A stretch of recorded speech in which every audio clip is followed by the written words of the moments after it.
जननीं शारदां देवीं रामकृष्णं जगद्गुरुं पादो पद्मे तौ स्थित्वा प्रणमामि मुहुर्मुहुः। श्री श्री माয়ের কথা উদ্বোধন কার্যালয়। প্রথম দর্শন 1317। কলিকাতা পগলাঙার বাসায় শুক্রবার সকালে স্নান বলে গেল কাল শনিবার মায়ের শ্রীচরণ দর্শন করতে যাব, আপনি তৈরি হয়ে থাকবেন, কাল তবে মায়ের দর্শন পাবো। সারা রাত আমার ঘুম এলো না। আজ 1317 সন, প্রায় 14-15 বছর হয়ে গেল কলিকাতায় আছি। এতকাল পরে মায়ের দয়া হলো কি? এতদিনে কি সুযোগ মিলল? পরদিন বৈকালে গাড়ি করে সুমিতকে ব্রাহ্ম বালিকা বিদ্যালয় হতে নিয়ে শ্রী মায়ের শ্রীচরণ দর্শন করতে চললুম। কি আকুল আগ্রহে গিয়েছিলাম তা ব্যক্ত করার ভাষা জানি না। গিয়ে দেখি মা বাগবাজারে তার বাড়িতে ঠাকুর ঘরের দরজার সামনে দাঁড়িয়ে আছেন। এক পা চৌকাঠির উপর, অপর পা পাপোশখানির ধারে, মাথায় কাপড় নেই, বাঁ হাতখানি উঁচু করে দরজার উপর রেখেছেন, ডান হাতখানি নিচুতে। গায়ের রং অর্ধাংশে, কাপড় নেই, একদৃষ্টে তাকিয়ে আছেন। গিয়ে প্রণাম করতে পরিচয় নিলেন। সুমিত বললে, আমার দিদি। সে পূর্বে কয়দিন গিয়েছিল, তখন মা একবার আমার দিকে চেয়ে বললেন, এই দেখো না, দেখো মা, এদের নিয়ে কি বিপদে পড়েছি। ভাইয়ের বউ, ভাইঝি, রাধু সব জ্বরে পড়ে। কে দেখে, কে কাছে বসে ঠিক নেই। বসো, আমি কাপড় কেচে আসি। আমরা বললাম, কাপড় কেচে এসে 2 হাত ভরে জিলিপি প্রসাদ এনে দিয়ে বললেন, বৌমাকে সুমতি দাও, তুমিও নাও। সুমতিকে শীঘ্র স্কুলে ফিরতে হবে, তাই সেদিন একটু পরেই প্রণাম করে বিদায় নিলাম। মা বললেন, আবার এসো। এই 5 মিনিটের জন্য দেখা আশা মিলল না, অতৃপ্ত প্রাণে বাসায় ফিরলাম। 30 মাঘ 1317। শ্রী মা সেদিন বলরাম বাবুর বাড়ি গিয়েছিলেন। আমি তার বাগবাজারের বাড়িতে গিয়ে একটু অপেক্ষা করতেই মা ফিরলেন। প্রণাম করতেই হাসি মুখে জিজ্ঞাসা করলেন, কার সঙ্গে এসেছ? আমি বললাম, আমার এক ভাগ্নির সঙ্গে।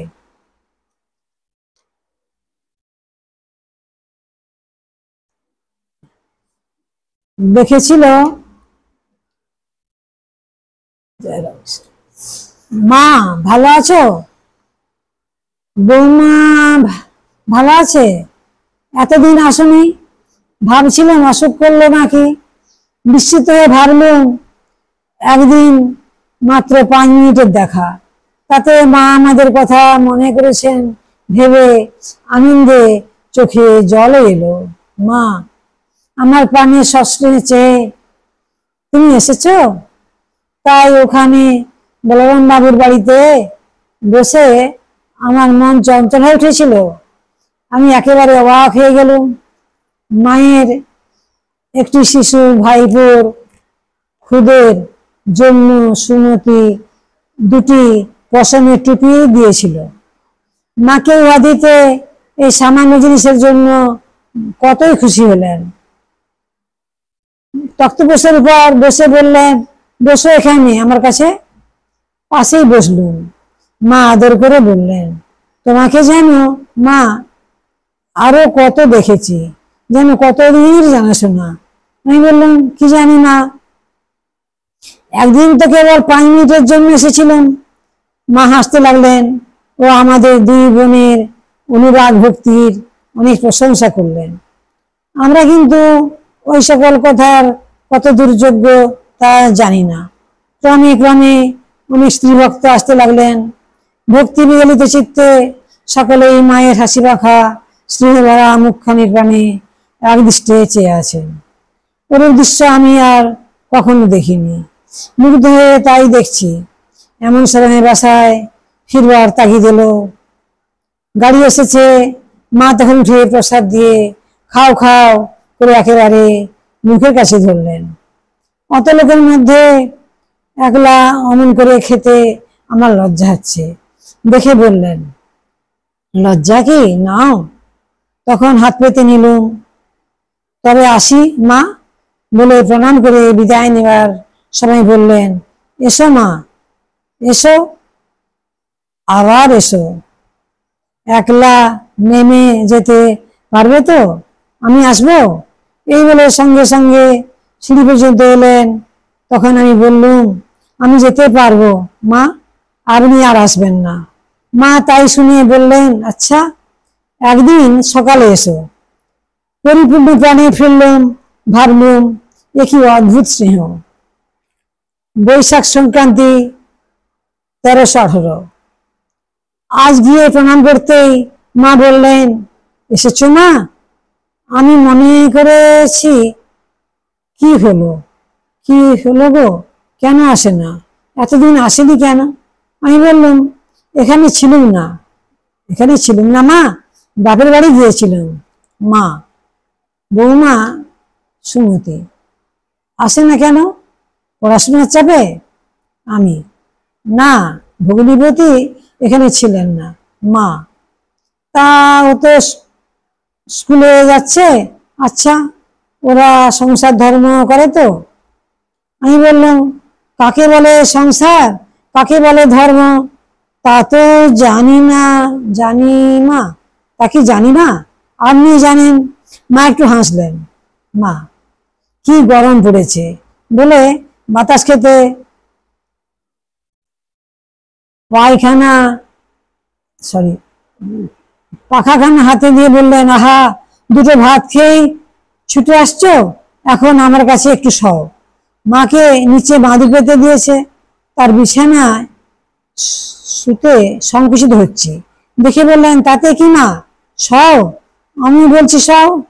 অগত্যা শুনুন। মার তন্দ্রা আসছে দেখে চুপ করে আছি। এমন সময় দুই একটি স্ত্রী ভক্ত এসে এবং শেষে দুজন সন্ন্যাসী নিয়ে এলেন। একজন প্রৌঢ়া, অপরটি যুবতী। মা চোখ বুঝেই বলছেন, কে গো মা, গৌরীদাসী এলে? যুবতী বললেন, আপনি কি করে জানলেন মা? মা বললেন, টের পেয়েছি। কিছুক্ষণ পর উঠে বসলেন। যুবতী বললেন, ললির মঠে গিয়েছিলাম।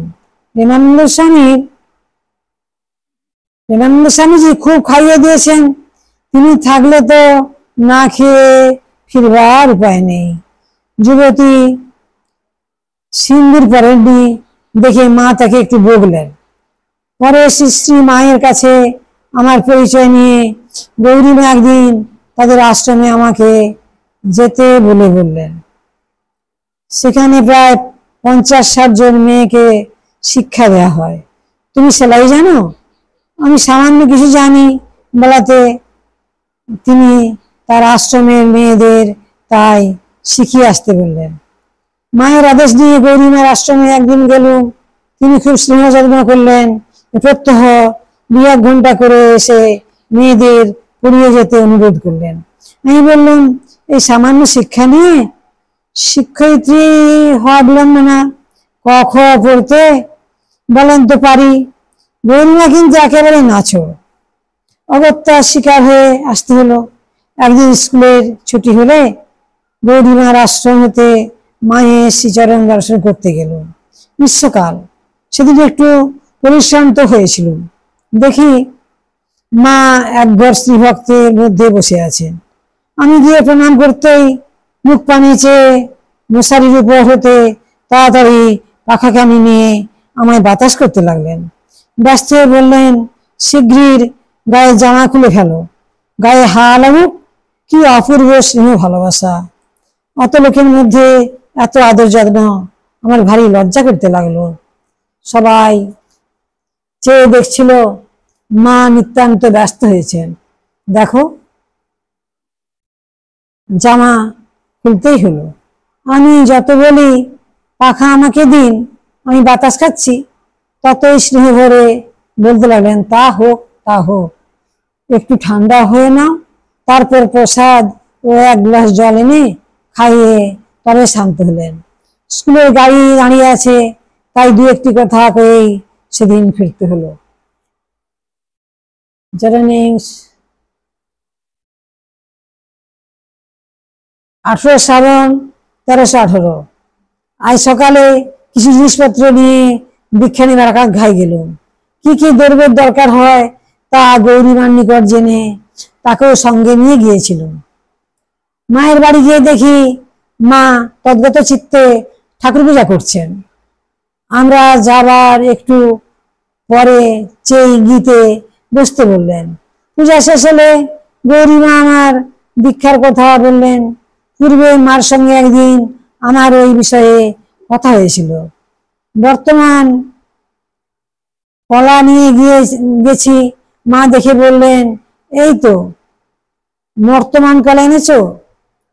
একজন সাধুর নাম করে সে কলা খেতে চেয়েছিল, বেশ করেছো।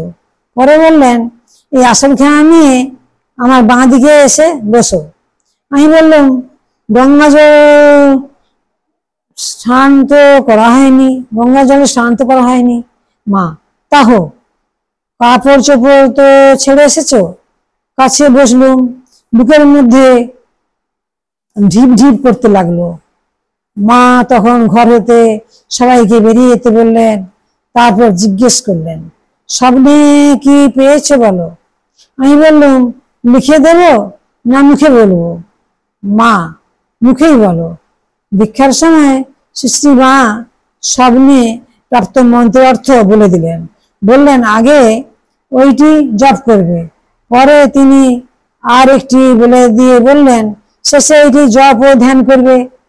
মন্ত্রটির অর্থ বলবার পূর্বে মাকে কয়েক মিনিটের জন্য ধ্যানস্থ হতে দেখেছিলাম।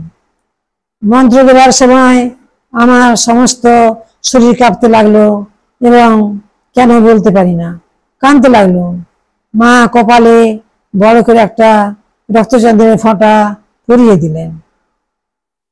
দক্ষিণা ভোগের জন্য কিছু টাকা দিল। দক্ষিণা ও ঠাকুরের ভোগের জন্য কিছু টাকা দিল। শ্রীমা পরে গোপাল মাকে ডেকে ভোগের টাকা তার হাতে দিলেন। দীক্ষার সময় মাকে খুব গম্ভীর দেখলুম। পরে পূজার আসন হতে মা উঠে গেলেন, আমাকে বললেন, তুমি খানিক ধ্যান জপ ও প্রার্থনা করো। আমি ওইরূপ করবার পরে উঠে মা প্রণাম করতে মা আশীর্বাদ করলেন, ভক্তি লাভ হোক। মনে মনে মাকে বললুম, দেখো মা, তোমার কথা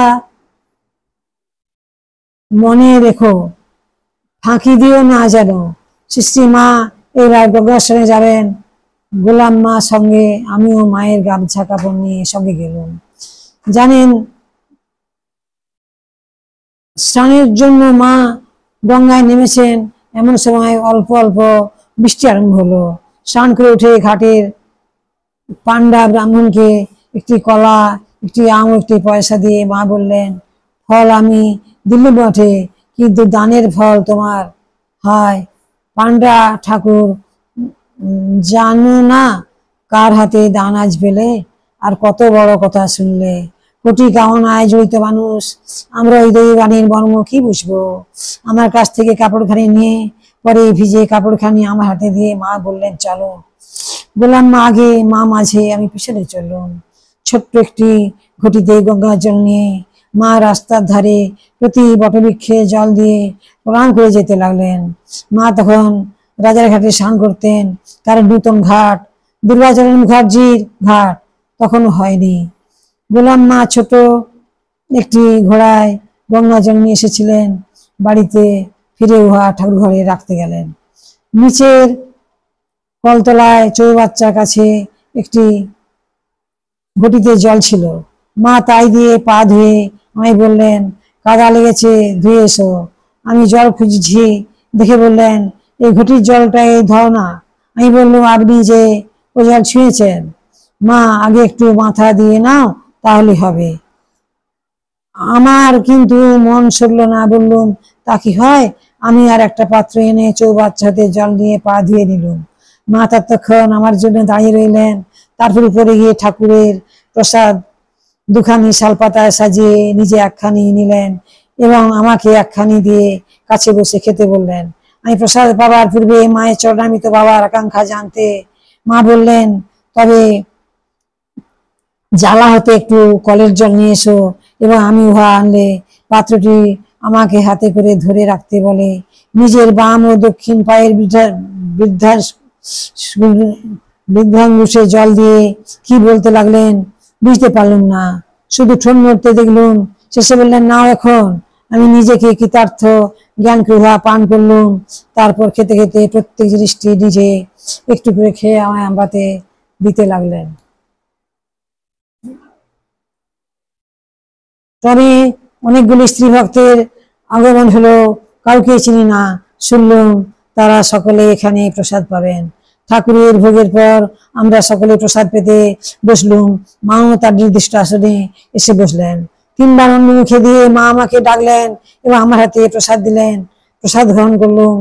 কি যে একটা সুগন্ধ পেলুম, এখনো সে কথা ভাবলে অবাক হয়।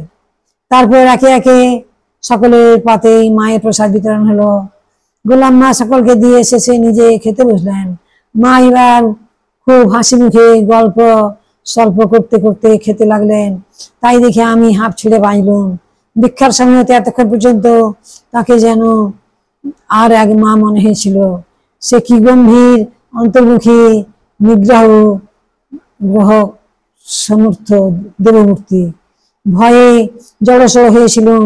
পরে কত লোককে দীক্ষা দিতে দেখেছি, 2-4 মিনিট হয়ে গেছে, কিন্তু সেরূপ গম্ভীর ভাব আর কখনো দেখিনি। কতজনকে হাসতে হাসতে দাঁড়িয়ে বা বসে দীক্ষা দিয়েছেন, তারা খুশি হয়ে তখন তৃপ্ত হয়ে চলে গেছে। কৌতূহল ক্রান্ত হয়ে কাউকে বা জিজ্ঞাসাই করে ফেলেছি, দীক্ষার সময় মায়ের কেমন রূপ দেখলেন। একটি বিধবা স্ত্রী ভক্ত আমার এই প্রশ্নে বলেছিলেন, এই এমনি।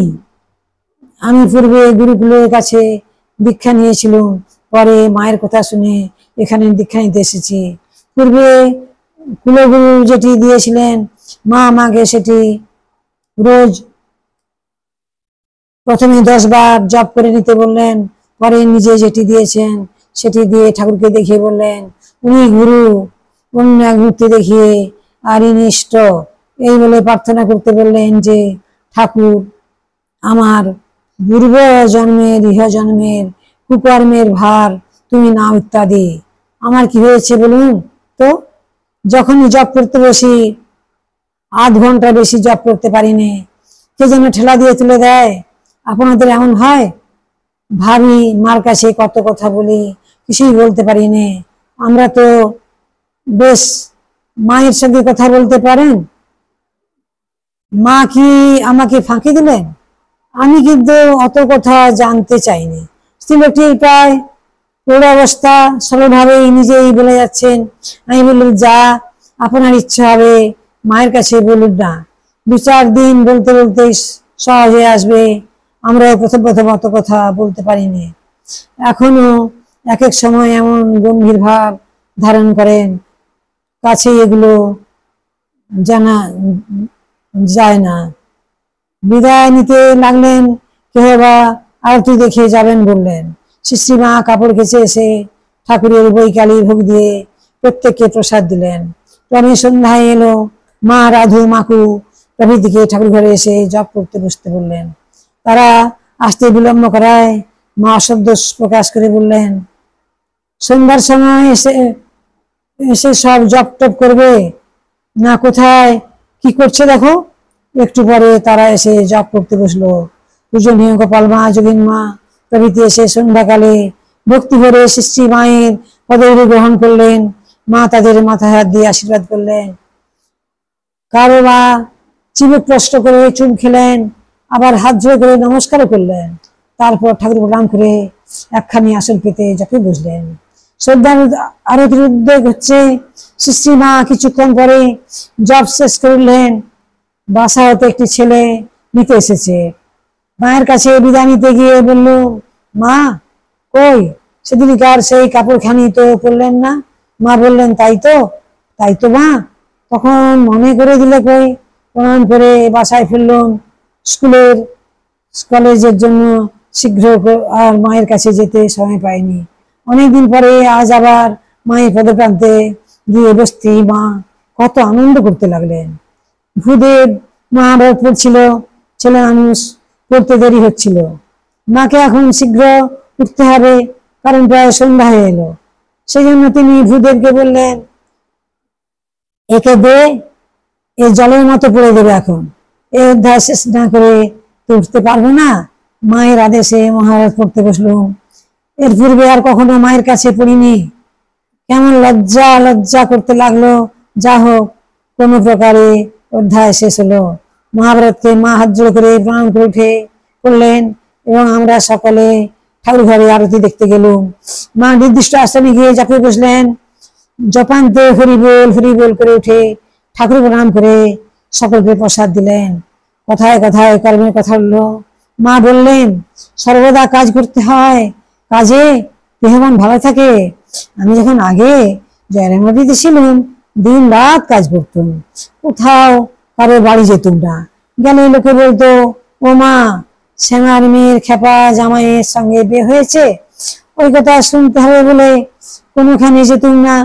একবার সেখানে আমার কি অসুখী করেছিল, কিছুতেই সারে না। শেষে মা সিংহ বাহিনীর দুয়ারে হতে দিয়ে তবে সারে। বড় জাগ্রত দেবতা, সেখানকার মাটি কৌটায় করে রেখেছি, নিজে খাই এবং রাধুকে রই সেই মাটি একটু করে খেতে দিই।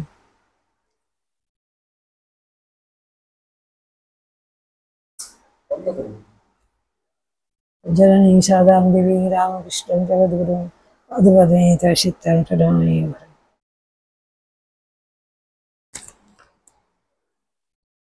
মায়ের বাড়িতে সামনের মাঠে নানা দেশের কতগুলো স্ত্রী পুরুষ বাস করে, নানা প্রকার কাজ করে, তারা জীবিকা নির্বাহ করে।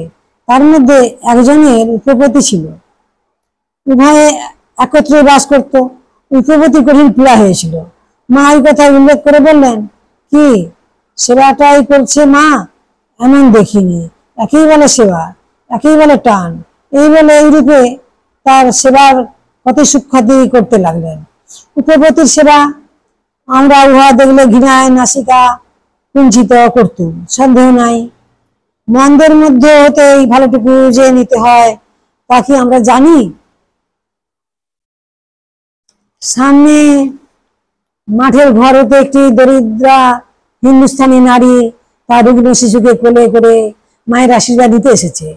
তার প্রতি মায়ের কি দয়া, আশীর্বাদ করলেন, ভালো হবে। তারপর দুটো বেদানা ও কতগুলো আঙুর ঠাকুরকে দেখিয়ে এনে তাকে দিতে বললেন। আমি মায়ের হাতে এগুলো এনে দিলে মা সেই নিঃস্ব রমণীটিকে দিয়ে বললেন, তোমার রোগা ছেলেকে খেতে দিও। আহা, সে কতই খুশি হয়ে যে গেল, বারবার মাকে প্রণাম করতে লাগলো। 1318 পটলডাঙ্গার বাসা হতে বইকেলে গিয়েছি।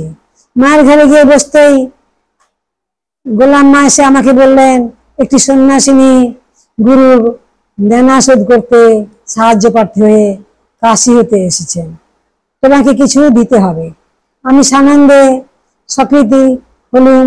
মা এসে বললেন, আমাকে ধরেছিল, আমি কি কারো কাছে টাকা চাইতে পারি না? বললুম, থাকো, হয়ে যাবে। গোলাম মা বললেন, হ্যাঁ মা,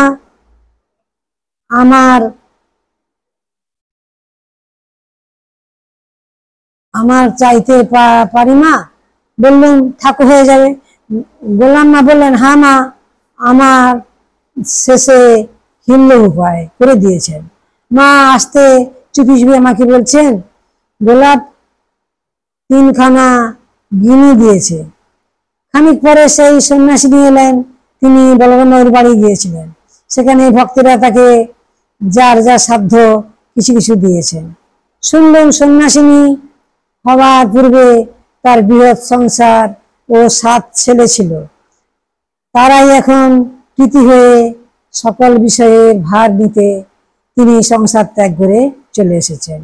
সন্ন্যাসিনী গুরুনিন্দা করতে নেই বলে, তারপর তিনি প্রণাম করে বলছেন, বড় মকদ্দমা প্রিয় ছিলেন, এখন বৃদ্ধ হয়ে পড়েছেন, আর পারেন না।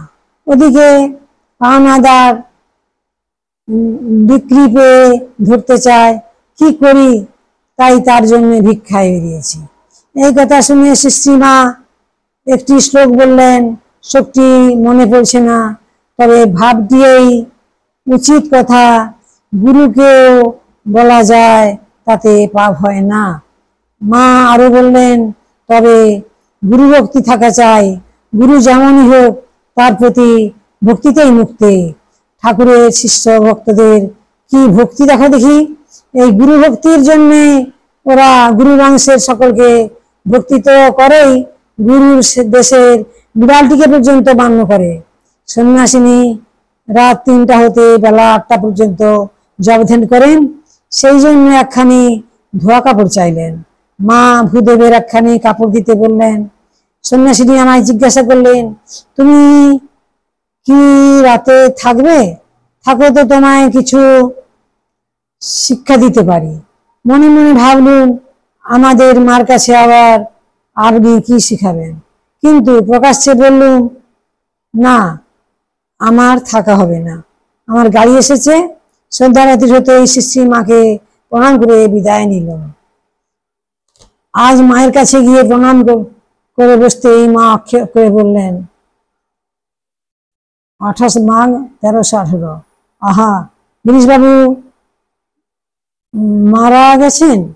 আজ চারিদিকে চতুর্থীর কাজ আমায় নিতে এসেছিল, সে নেই, আর কি সেখানে যেতে ইচ্ছে করে? আহা, একটা ইন্দ্রপাত হয়ে গেল। কি ভক্তি বিশ্বাসী ছিল। গিরিশ ঘোষের সে কথা শুনেছ? ঠাকুরকে পুত্র হবে চেয়েছিল, ঠাকুর তাতে বলেছিলেন, হ্যাঁ, বয়ে গেছে আমার, তোর ছেলে হয়ে জন্মাতে। তা কে জানে মা, ঠাকুরের শরীর যাবার কিছুকাল পরে গিরিশের এমন একটি ছেলে হলো, 4 বছর হয়েও কারোর সঙ্গে কথা বলেননি, হাব ভাব সব জানতো। ওরা তো তাকে ঠাকুরের মতো সেবা করত। তার কাপড় জামা, খাবার জন্য রাখা বাটি গেলাস সমস্ত জিনিসপত্র নূতন করে দিলে সেসব আর কাউকে ব্যবহার করতে দিত না। গিরিশ বলতো, ঠাকুরই এসেছেন, তা ভক্তের আবদার কে জানে মা। একদিন আমাকে দেখবার জন্যে এমন অস্থির হলো যে আমি উপরে সেখানে ছিলুম, সকলকে টেনে টেনে সেই দিকে উফ করে দেখিয়ে দিতে লাগলো। প্রথমে কেউ বোঝেনি, শেষে বুঝতে পেরে আমার কাছে নিয়ে গেল। তখন ওইটুকু ছেলে আমার পায়ের তলায় পড়ে প্রণাম করলে, তারপর নিচে নেমে গিরিশকে ধরে টানাটানি আমার কাছে নিয়ে আসবে বলে। সে তো হাউ হাউ করে কেঁদে আর বলে, ওরে আমি মাকে দেখতে যাব কি, আমি সেই মহাপাপী। ছেলে কিন্তু কিছুতেই ছাড়ে না।